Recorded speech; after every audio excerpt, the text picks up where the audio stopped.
U martu će biti 2 godine od kada je Evropska unija formalno otvorila pristupne pregovore s Bosnom i Hercegovinom. Šta je vlast uradila u tom periodu i zašto pregovori nisu počeli? Bosna i Hercegovina ne samo da nije imenovala glavnog pregovarača, već na državnom nivou ne postoji konsenzus ko to treba da uradi.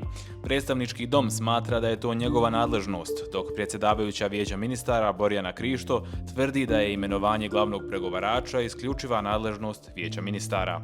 Pored imenovanja i osnivanja ureda glavnog pregovarača, Bosna i Hercegovina nije donijela ni zakone o sudu Bosne i Hercegovine i Visokom sudskom i tužilačkom vijeću. Pored toga, 8 takozvanih evropskih zakona iz oblasti energetike i intelektualnog vlasništva još uvijek nije usvojeno u Državnom domu naroda, koji je praktično blokiran od januara 2025. godine. Politički sukobi unutar vlasti i njihovo različito viđenje unutrašnjeg uređenja zemlje konstantni je kamen spoticanja na putu Bosne i Hercegovine prema Evropskoj uniji. Pratite Istinomir na svim našim platformama.